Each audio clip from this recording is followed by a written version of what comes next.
So apparently I'm live. Ooh. I have got no clue what is going on here. It's the first time we've ever done something like this, so I literally don't have a clue. So it's going to be streamed through to YouTube, I think. So I'm just going to open it up on YouTube as well so I can see it.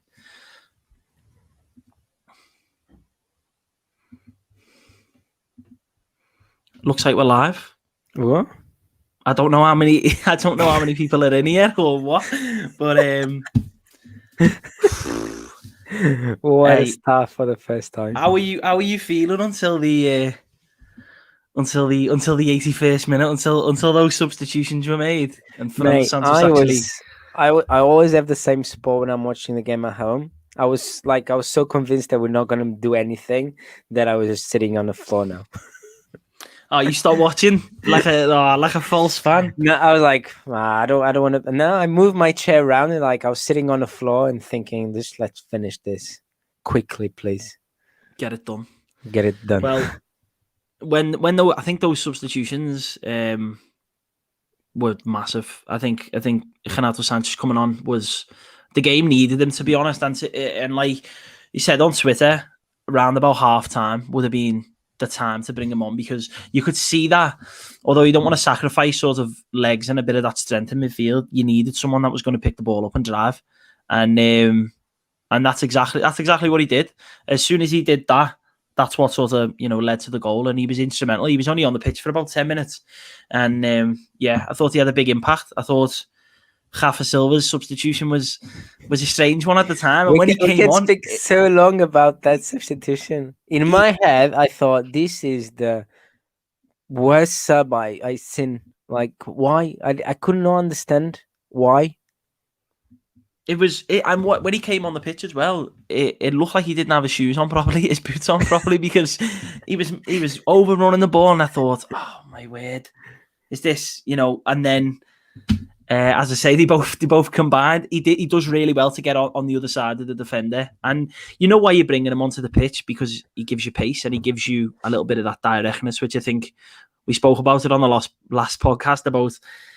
Portugal don't really have that, especially in their first half. I think the one thing that we lacked was a bit of pace, and obviously Ronaldo was coming deep, and Bernardo Silva tried out wide, and Diogo Jota was trying to make things happen, but it just felt at times a little bit flat. And then, but that first half, I mean, some of the chances, I was confident going into the second half, because I thought if you do exactly what we did in the first half, eventually one is going to go in. But then, to be honest, Hungary, credit to them, especially in the second half, started making more of the chances, because it felt in the first half, when they were winning the ball, they were quick to just give it away, quick to get it back up the pitch and let Portugal sort of retake over possession. But second half, they actually did try to take the game, and then obviously they had the chance, the offside chance. My heart. I mean, no, it was so clear. No, I knew it was offside in real time, but you just think, oh my word, please don't. And it didn't even look like it gone in until, because it and then you saw the net bulge, and I thought, is that hit the side netting? And then realised, commentating, it's in. I was like, oh my God, no way. If it would be a goal, it would be a bit of a shame. Rui Patricio on that one wasn't. The ball goes under his arm. He didn't cover himself in glory, did he? But I think the most important thing of the game was the sub, the Rafa Silva sub. Yeah. Because honestly, I was watching game and I was thinking, okay, we have loads of the ball, we're very high on the pitch. And I was thinking, how can we score? One of two ways. Or we play the ball around quicker. It was quite slow sometimes, especially the first 10 minutes were good in the second half, but then after that, the movement of the ball was quite slow, very predictable. Yeah. So I thought one of two ways. First one, it can make the ball move quicker. If I want to go that route, I bring João Felix on, because he can touch, he can turn quickly in short spaces. He's very, very strong. Other way was, I'll bring André Silva on. I create space in areas that I can make crosses in, and I try to go that way. I don't think that was a little bit more direct. Yeah. Because not direct, but instead of trying to create space to the middle, try to create space to out wide, but not going to go to the byline. Actually, cross a bit earlier, especially from Rafael Guerreiro, because of his delivery. I thought that's the two main ways I can see as creating danger in the last 20-25 minutes. When Rafa Silva comes on, I honestly don't understand why. And even especially like it. after Fernando Santos speaks about it, say, "Oh, you want a bit more speed with the ball," and I was thinking the way that Hungary is defending is very, very compact. Even when you break one player, if that's your idea, the cover will be very, very close. Yeah, there were And so then many. obviously Doubling it up as creates well. one. Obviously that changes everything when we score, because then that becomes a game for him, because obviously like the Spacing behind now. Spacing It's behind. like Fernando Santos knew. But before that will not happen. The only thing he does really, really well, which ended up being the cross for the goal, which is he makes that little movement in and then out. So basically, instead of being behind the fullback, he likes to come in close to between the center back and the fullback to then make a run to the space they created, like the cross that comes from the first goal. There are a little bit of movements, but for that, the center mid needs to be very close and the fullback needs to be quite high on the pitch. And I thought Bruno Fernandes will not go drift so far wide in that moment. So honestly, I didn't understand why. But then it works, so fair play to him. The one that made a lot of sense was Renato Sanchez for William Carvalho, because we had no legs to be high on the pitch anymore. And I think the goal that then is disallowed is a great proof on that. There's a few tackles from Pep. They needs to come very, very short. Like we spoke on podcasts about, that will be Pep's main problem, which is when he needs to go and press and not allow the play to turn. And then Renato Sanchez was able to be a bit more dynamic and be able to press a bit high and able us to win the ball a bit higher. But then it takes me for another issue that I had, which was in the beginning of the game, if that was the plan, let's try to press them high and win the ball high on the pitch. You have the best player, but he's not even in the squad. He was watching the game from the stands, which is Palhinha, which is having a guy that's able to press really high on the pitch. That's what he's done all season. Literally, the entire Premier League season. And being able to cover all that ground. And I thought, if that's your game plan, go for it. But he's one of the best men for it, isn't he? Different players, because I think the national team at this stage shouldn't be like picking up your 11 best players or picking up your most preferred starting 11. No, it's to be picking the playing against what's your game plan, style that you want to play, the game plan. And then and go from there. So a few issues end up working fine, but if that goal doesn't come on, then we would have a very different discussion right now. Well, we'd be a lot more frustrated coming on here, and I think angry or hungry. I think they definitely, the substitutions, as you say, the especially the Rafa Silva one was left me thinking a little bit, but it paid off. To be honest, the substitutions ended up working. The only frustration that I had really was they came on. They came a little bit late, and I was thinking at the time, someone actually made the comment on Twitter. I said that proves why Renato Sanchez has either got to start or he's got to be coming onto the pitch a lot earlier. If that's how you want to play, if you want someone who's going to pick up the ball and show his aggression, we were speaking on the podcast yesterday, Filipe, on the Euro 2016 podcast about that's his best attribute. It's exactly, you could see there was a massive Renato Sanchez shaped hole in the pitch. I mean, especially towards the end of that first half. And I was thinking, probably not going to bring him on in the second half, but I reckon he'll only give it 10, 15 minutes after half time. But he ends up waiting until 81st, 82nd minute, so not even a full 10 minutes. I mean, obviously injury time. But like Miguel Brank just said there, Renato Sanchez changed the game when he came on, and he did. And I'm not just saying this because I've got him on the I've got him on the back. No, he was terrific, but someone, as I say, someone on Twitter made the quite funny point. I said Renato Sanchez either should have started or came on earlier. And I can't remember who it was. Someone replied and said, or maybe Fernando Santos is a genius and knows that Renato Sanchez he would have only needed 8-9 minutes to affect the game. And to be fair, he was spot on, because, as I say, we made the right changes, but it looked for all the world like it was going to be another slow start. I mean, end up running out 3-0 winners. And, whether you say the scoreline sort of flatters Portugal a little bit. I mean, we scored the 84th, 87th, and then that team goal, the 33 pass move. We can't not talk about that. And you didn't celebrate it because you thought it was offside. I told you after the game. I was so convinced he was offside. I was like, I'm not even bothered to celebrate this one. You're waiting for the flag. I was very, very surprised they was not off. And even on the first replay, I thought, I'm sure it he's looked off, didn't it? But to be fair, the first angle that they were showing, they were showing the angle after the ball had already left his foot. So I was thinking, well, that's not live with time. But then we actually posted the video. If you haven't already saw it, go to Próxima Jornada 1 on Twitter. There's an overview, like an overhead angle, like a sort of bird's eye view. The 33 passes quickened up and then slowed down towards the end, and you see the moments. He times that run to perfection, absolutely, and he's clearly onside. And then has the audacity to go around the keeper as well, and that sort of brings us on to our next point, and that's he makes history, because not only is he all he would have had to have done was play a minute, and he would have set the record for most appearances. Now he's also over to, and we were speaking a lot about him getting the about record it so much, because if those that haven't already went back and listened to Ujokiv's, where we discussed the old European Championship that Portugal have been at.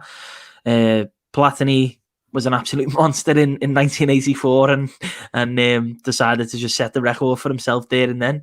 And Cristiano's been chasing it ever since, through 2004 right up to 2020, 2021, whatever you want to call it. And he managed to get it. So absolutely, delighted for him, especially after that chance in the first half. And he had some chances, to be fair. He has one that's very similar to what happened in 16. That ball over the top when he just has the keeper in front of him. Just to poke it past the keeper. Yeah. And I, to be honest, in that at that moment, I was thinking, he's got to. It's 100% goal. It's got to. But no, he decided to let us suffer. Red Eye Silver there, the champions are here. The champions are here. I don't know whether you're referring to myself and Filipe, but I'm pretty sure he wasn't. But no, the champions are here. It'll be tough, to be honest. I didn't catch too much of the Germany-France game then, but what I did see, going into both of those games, obviously we've got Germany next. That sort of brings me on to my next point, and this is for people in the chat to get involved with as well. The numbers keep going up thanks to everyone that's joined. Get your comments in. What I next want to go on to is, given the fact that we ran out 3-0 winners, and given the fact that obviously Germany have started off the campaign today against France with a loss, going into that next game against Germany, changes in the squad, both Filipe and also to the audience out there. In terms of the team that we went with today, a lot of people would disappointed, or at least a little bit confused as to why we went with both Danilo Pereira and also William Carvalho, and then maybe not going a little bit more attack-minded with the midfield, or whether the team didn't really sit right for the style, the game plan that we tried to play. What do we think in terms of changes for the next side? Because a lot of complaints as well is seen on social media about Diogo Jota and some of the performances a little bit flat. In terms of going into the Germany game, Filipe, is there any major changes that you think he has to start? Before even changing who's the personnel changes, will be a difference on how we're gonna play. He's gonna go back a lot more into what we looked like in 2016. I don't imagine even for a second us pressing high on Germany, taking the game to them, because we don't even have to. We can drop. They will try to have loads of the ball. And I think that will suit us. The same thing happening in 16 when we play, let's say, France in the final. Yeah. I don't see us pressing really high. I don't think it even makes sense. I would be happy if we can drop the lines a bit more, allow them to have the ball, and then use the space that will come, because obviously France plays with 3 at the back, with Kimmich as a right wing back and Robin also on the left hand side. Those will allow those to go up, and then trying to exploit the space behind them. So I think he's going to do a lot more there. I don't think we'll be high on the pitch. I can see Renato Sanchez starting the game, not in the middle. So I would, if I put myself in the head of Fernando Santos, I think I wouldn't be surprised if it was Danilo, even maybe William, Renato Sanchez, and then someone like Bernardo Silva on the right, and then up front Ronaldo and Jota, or Ronaldo and Bruno Fernandes. or it will be hard. I would not be surprised if one of Bernardo Silva, Jota, or Bruno Fernandes will get out of the squad for the game. I don't think he'll take William Carvalho off, either Danilo. Yeah. I mean, to be honest, we just had a comment there come in from Reginaldo Caratario. He said Portugal can afford to play on the counter against Germany. I'd imagine Danilo, William will start again, Sanchez for Jota. I think, to be honest, Filipe, going into these games against Germany and France, are these not our bread and butter? And what I mean by that, are these not, like, you look at the caliber of the opposition in comparison today, but throughout every single sort of podcast that we've looked at the previous European Championships, the times Portugal have played against a high caliber opponents, this is Fernando Santos's dream, because I feel like sometimes if he's got this array of talent, and we've spoke about it, this squad now is of a higher quality than 2016. If you're looking sort of player for player. Now, what 2016 had was when you actually reduce that quality a little bit and you're making your way through, even against teams that Portugal should have been, beaten, had this way of playing sort of against the opposition to make sure you try and wear them down a little bit. And at the times, people do say, it's a bit pragmatic. And with this squad now, with the array of riches that Portugal have got, that they should play a little bit more expansive, sorry.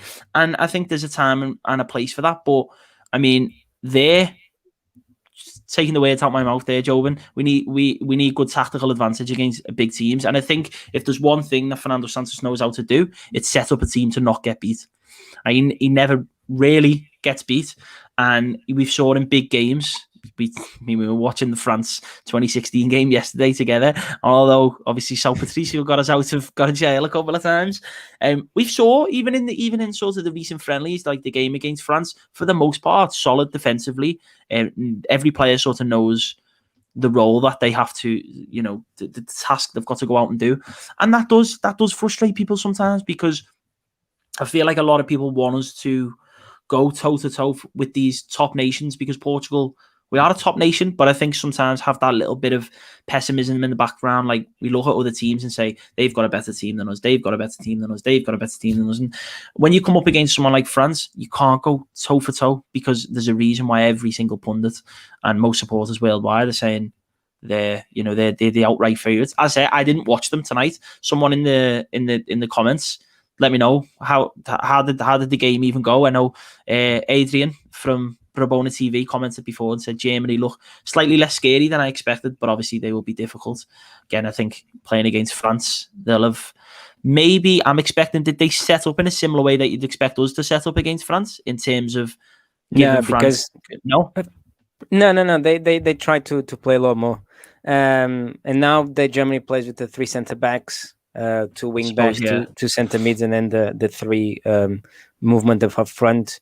I think the problem that Germany has now is that the good sides from Germany with Joachim Low, or like just a little parenthesis. Did you hear the press conference after the game from Sanches calling Joachim Low Joaquim?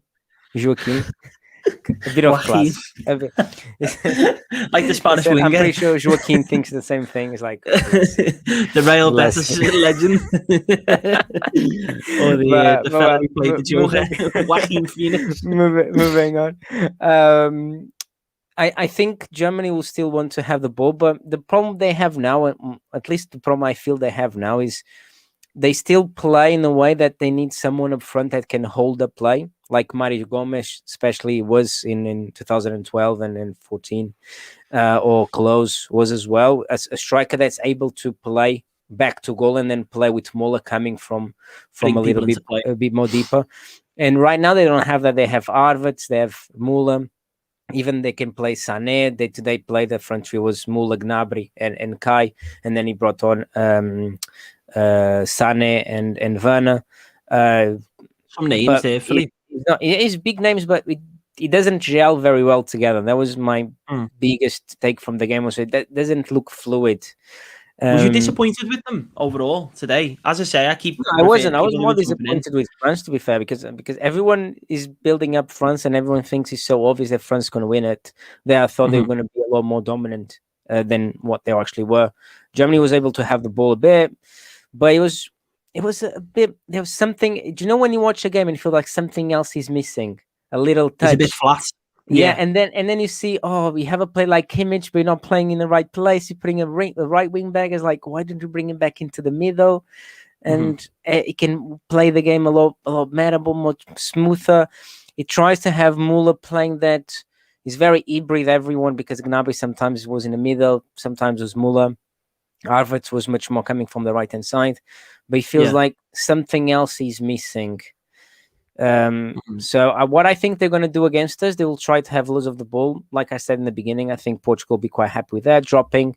They will try with the movement, try to bring Ruben Dias or Pep out of position to try to press them a little bit higher, and not let him touch to happen. And then there'll be the problem if I'm imagining situations like Muller or Havertz coming short to receive from Kroos or Gondan, bringing one of the center backs and then have a play like Van or Gnabry making a running behind of that space that was created. That will be problematic, but that's why I think the Danilo and William up front to really patrol the area will be quite harmful.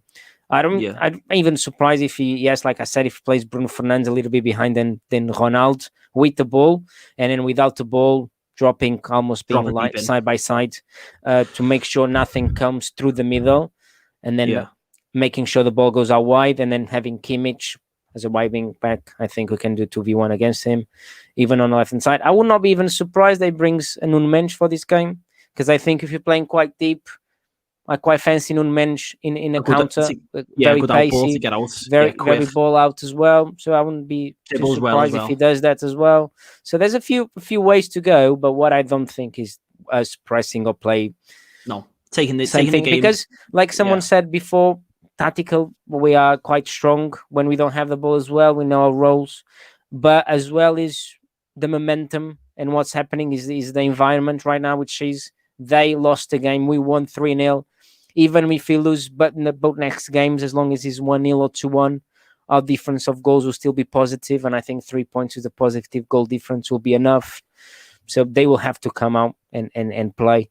But so count. I think counter. Well, I mean, as you say, tonight's game was the Portugal-Hungary game.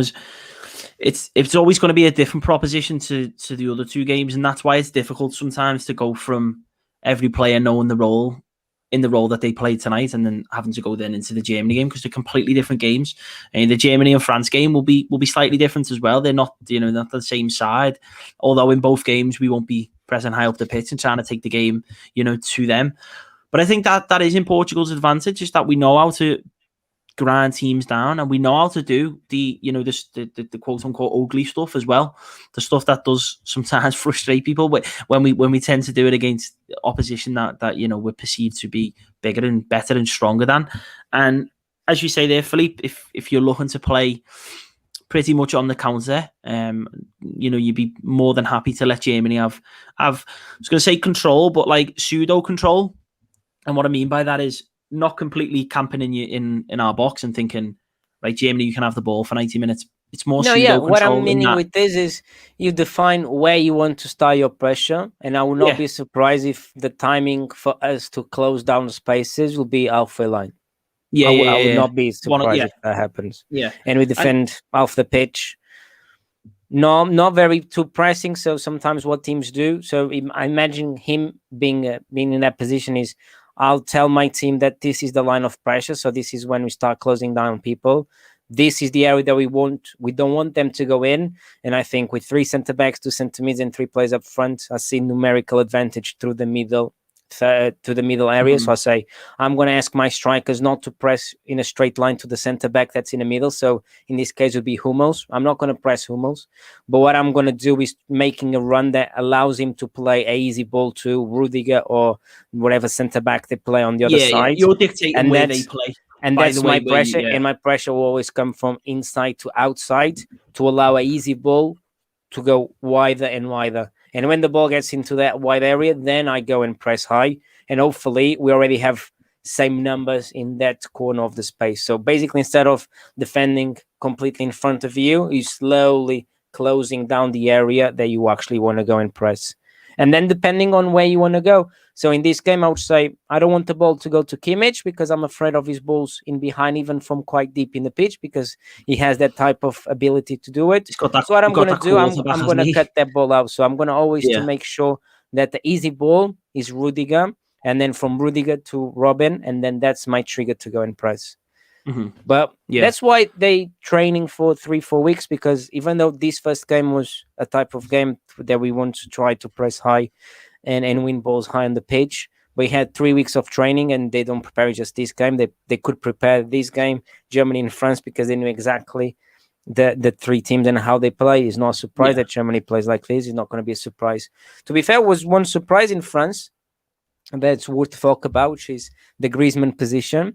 I was expecting Griezmann to play almost as a number 10 with two players up front. They're playing sometimes in a diamond shape. Today, Griezmann without the ball was defending the right-hand side, Mbappe on the left, and Benzema through the middle. And when France had the ball for a long period of time, then Griezmann would start moving in.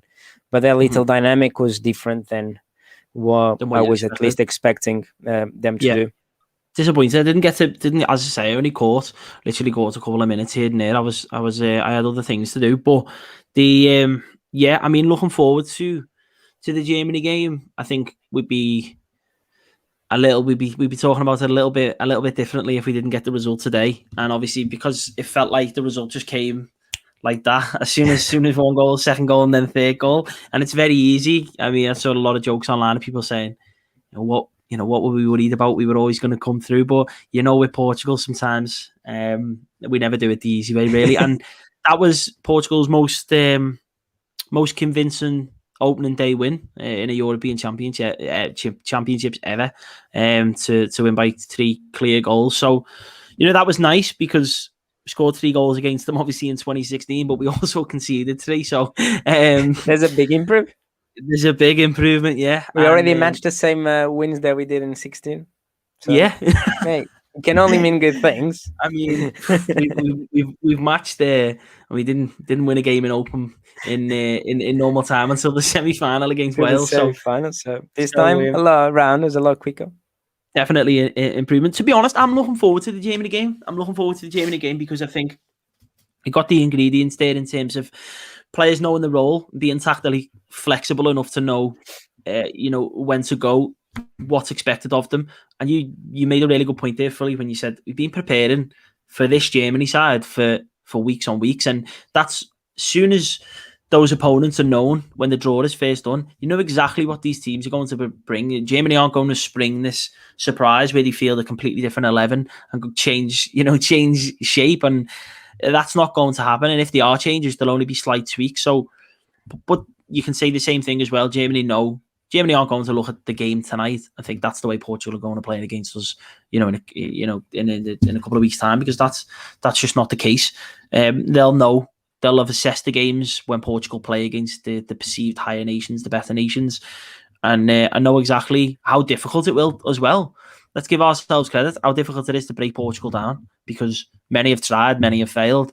And I think, just go into it. You mentioned there the dynamic, the confidence in terms of just what a 3-0. I know I felt a lot better when the second goal went in, and then I felt a lot better when the third goal went in, and then the final whistle goes, and you're thinking, I spent the first 80 minutes, hyperventilating, and for what? We came through in the end. But definitely brilliant to get started with a win. And as well, everyone who's just keeps dropping in and leaving comments, keep them coming. Any questions as well, get them fired in. We'll do our best to answer them. Filipe, I think we'll do for the Germany game as well. We'll do the same thing. Hopefully we can get on just after kickoff as well. Like, I know tonight I had a couple of messages on Twitter saying that it would have been better if we would have went straight on after kickoff, and great feedback, constructive feedback, because we were both busy until right about now. So after the France game was a good time, but after the Germany game, hopefully we'll get on, bang on there for our frustration or joy or whatever we're feeling at the time. Joy, mate. Don't worry. Yeah, to be honest, I'm confident, and someone's probably gonna snip this clip of me saying I'm confident and post it to me when the game is finished. But I'm feeling confident, and I think it's completely, it's completely up to Portugal to. You just got to be disciplined enough to not no individual errors. And it's easy to say, but don't want to lose a cheap goal. Go into the game and as I say, give Germany that sort of pseudo control. Know exactly where we need to be when we need to be there. And yeah, I think the team as well. There was a lot was said about the starting 11 today, and the starting 11 was quite similar in parts to the one against Israel, because obviously a similar front four. Obviously you had the swap out for João Cancelo out for Nelson Semedo, and obviously goalkeeper change as well. I think Rui Silva played against Israel, and today we had Rui Patrice. So, but then yeah, that midfield, that was a big one. A lot of people were talking about having Danilo and William in the same lineup. And William, I find, is a player that really splits opinion. We've spoke about this before. It feels like sometimes William can't do any wrong in some people's eyes, and then in other people's, William cannot do anything right. And even when he's because having the way it looks, and it looks so sluggish. Yeah. Everything works so slowly. I like to think, if he's having a bad game, call him out on having a bad game. If he's having a good game, do the same. But I find a lot of people camp themselves into I'm for William or against William. And sometimes when you do that, when someone plays well, it's difficult to acknowledge if they played well. And also the people who really, really love him sometimes can't acknowledge if he's had a bad game. But I think, to be honest, some good performances. Shout out to Nelson Semedo today as well, because I think when the news first broke about João Cancelo, and then obviously what Fernando Santos was saying in his press conference about bringing Diogo Dalot as the replacement in, and saying there's other right backs that have got the same amount of quality but really in shape, or they've already sort of on the holidays, the likes of Ricardo Pereira, who probably wasn't expecting at all to even be mentioned. So the pressure all then sort of falls on Nelson Semedo, because obviously Dalot is a lot younger. He's just fresh off the under-21 Euros with Portugal. Obviously went all the way to the final and didn't really know how it was going to go, because personally I like Semedo, and I've watched in some Wolves games this season. He has played well, but sometimes he's a player that can be quite hit and miss. So you can catch him one week and you think defensively, some people going past him and thinking he hasn't had the strongest of games there. And then sometimes when he plays well, it's really evident when he plays well, because he's all action. And I thought I just wanted to know what Nelson Semedo we were going to get today. And obviously the test playing against Hungary and the way that we played, where it weren't constant pressure, Portugal had the ball. That's a completely different test to, for example, you're playing against France, where you've got to be a bit more switched on. You've got to be concentrated, know where to be at the right times, because you drift out of possession for 1 second and your centre mid doesn't drop back in and cover, and you're playing against some, like France, Kylian Mbappe or someone like that, or even like Griezmann, as you mentioned, you can drop into those pockets and make things happen. Then you're sort of done for. So, but I thought he put in a good performance today without having to be, oh my god, the greatest game ever. He was just very, very solid. So I think he deserves credit for that. And other standout performance from today. Well, I have a negative one. I was very disappointed with one player. Try to guess who. If we're talking about that first half, there was a couple. I was disappointed with Jota. I was disappointed in spots with Bernardo Silva, and especially because I love him so much Bernardo. As well. I was so disappointed with him. I was thinking, was he your man? This game is perfect for you, because you have the little touch, the quality on the ball, moving the ball quickly, receiving on the left, bringing the ball in, allow Nelson Semedo to overlap you. Come inside, you can connect with Ronaldo that comes short, and you can do little 1-2s. Bruno Fernandes, the same thing, coming from BT Pum. And it didn't look switch on. It was so much. It was something was missing there. A little bit of fire was missing. I was a bit very, very disappointed with him. So, like I said, I would not be surprised if he's the one that gets dropped for Germany. He looked frustrated, I thought. In those little moments where there was like a turnover in possession, and obviously Bernardo, I guess there's one thing that makes a big difference. He doesn't play like this in his club anymore. He plays a much more central role. Yeah. So I guess those dynamics of coming from the center for after playing a season, maybe 18 months since he's been playing more in the middle, to go back playing from the right coming in, it's different. So I give him a bit on that, but still with his quality against a team like Hungary, I was expecting a bit more. Yeah, but he was as I was going to say, then he was sort of not lashing out, but like when he was the turnovers in possession and stuff, there's something about even just like his body language. He looked frustrated. He looked a bit, and I think if you don't start the game particularly well, and then because in little spells, he'd have a couple of nice touches and come inside, and you know what he's like. Ball just sticks to his foot when it goes well. But I think he had a couple of turnovers a couple of times when he'd lost it, or and then just looked a little bit frustrated. Looked like he just knew it weren't going to be his night. And I think once that sort of gets into your head as well, that can be difficult to shake off. But yeah, the team for Germany, I think it's right to have a little bit of that steel in the midfield. And someone mentioned before saying about the comments it's a conservative team, but I think it's ridiculous to go all out attack against Germany. Rotate the front instead. We mentioned before, Filipe, about possibly going with Ronaldo and playing Bruno in a slightly different role. And then who else was our substitutions there? Andre Silva came on as well. He came on at the same time as Renato Sanchez. Where do you see him fitting in, if you see him fitting in at all in this group stage, Filipe?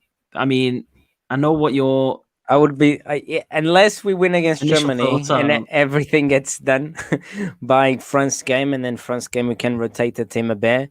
Otherwise, if we go and play Germany and France, needing results obviously against France, I don't see him starting a game. No, to be honest, because if he wasn't today, I could see him starting today and play him and Ronaldo up front, because I was imagining this would be the type of game, because a lot of the ball quite high on the pitch. I could see him do that. He's quite able to press as well.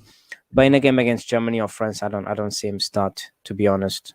Same type of role, coming late on if we need to win, if we need a goal. Otherwise, don't think he'll be one of the five even to come off the bench. He's not his type of game. I know people say that him and Ronaldo would link up well up front. It happens in the qualifiers for the World Cup in Russia. They actually combine very well. But he's against teams they're not so strong. So if he wasn't today, I don't see him starting. Yeah, I don't see him starting in the next two games. Unfortunately, he's done a very good season. He doesn't make him a bad player. Just makes it's not a reflection on the season he's had. It's the setup, and it's the other options, and it's also the type of, as you mentioned, the type of game that he's perfect for, or the type of game that he's more ideal for, is the game that we've just played. So and if he didn't play today, and I don't think it would come in a surprise if he didn't start against Israel, which is, I guess, the friendly sort of it was our precursor to what kind of match this one. I don't think it was a big surprise for him not to start. Yeah, I mean, it was the same front four against Israel. You could, I mean, using that Israel team, you could have like named the starting 11 today, without an issue really. So, So to be honest, I mean, that takes us. What are we on here? 38. Filipe, no editing. I mean, for those, there must be a dream for you. For those that are watching, Filipe doesn't do a thing when it comes to any. No, I bring anything really. He just brings information. Brings a little bit of information. At 1 a.m, I go to bed. He goes to bed, and I stay up and edit. The whole of the Usual Keeves is on. Well, I say all apart from 2008 and 2012. They need to go up sometime tomorrow, and that'll actually give you some reflection on today's game and listen to a little bit from the past. We'll carry on coming up with these YouTube. We're literally just getting used to it now, so week on week, hopefully it'll get better and better. Numbers will go up and up. Make sure as well, if you've watched, or if you're watching now, subscribe, because it helps, because then next time we go live you can jump in. As I say, thanks to everyone that's got involved with the comments today. We've had some really, really good points. To be honest, a lot of people just put in like statements, and to be honest, all of them that I'm looking through, they're all spot on. I mean, Jose Ferreira saying there has to be the same side today against Germany. Will be ruined in midfield without Danilo and Velvet Tank. Just drop back and come to the hell out of it. Fair enough, Jose. I think, yeah. tactical advantage. There against France, don't mind it. Carvalho, Pereira, double pivots, but against Germany, Sanchez or even Sergio Oliveira in there for sure. Ooh. Again, a player I don't see really playing too much in the tournament. I didn't think he did particularly well last time out for Portugal either, but we'll see. But apart from that, Filipe, after 40 minutes, that wraps up our first live. Now, I am totally clueless when it comes to YouTube. Now, usually you see people sign off and they say it'll be uploaded to YouTube. Well, I've got to figure out how the hell to do that. I don't know. You need to first, as in starting your career as a YouTuber, you need to make a goodbye sentence and a hello and welcoming sentence as well. No, I usually just get straight into it, don't I? Yeah. But we had Adrian in here earlier from Ramona TV, and he's the expert in that. So I'll definitely be leaning on him for some help. We just João there. Good work. Thank you very much. Nice one. Thank you to everyone that's joined. To be honest, that's it. There's a big red button in the corner which says end broadcast. I imagine that's what I clicked. As I say, this is the first time we didn't even do a practice stream. I look professional. If we've been, if there's anything that we need to sort of improve on, let us know. This is the trial stream, and I don't think I'd have done a trial stream if we'd have drawn today or even got beat. I came on in a... That's how professional. To let you know, if you lose against Germany, we might not even come on. No, thank you very much for the comments. Guys, everyone who's been here today, it's massively appreciated. Subscribe, go on to Próxima Jornada, follow on there, listen to the Ojokivos podcast. There's so much content that's out at the moment, and it's going to keep coming. And well, yeah, I guess we'll see you. We'll do some stuff on the podcast in between, but we'll be back for another live after the Germany game. Paula, thank you very much. Same surname as Filipe there as well. And Filipe, any closing words? No, mate. Now you put me on the spot. You should be the one having the closing words. I'll say, no, my closing word in the Akivs was cool. I need to find a new one now. I had a good one for the Akivs on seeing you in the next one. I'll say, see you when we qualify against Germany. I'm feeling positive. Bold prediction. All right, well, I'll see you. Ooh, 2-1. Is that what we're ending with, predictions? Yeah. 1-0 Portugal. Ooh. Right. Thank you, everyone who's joined. See you next time. Bye.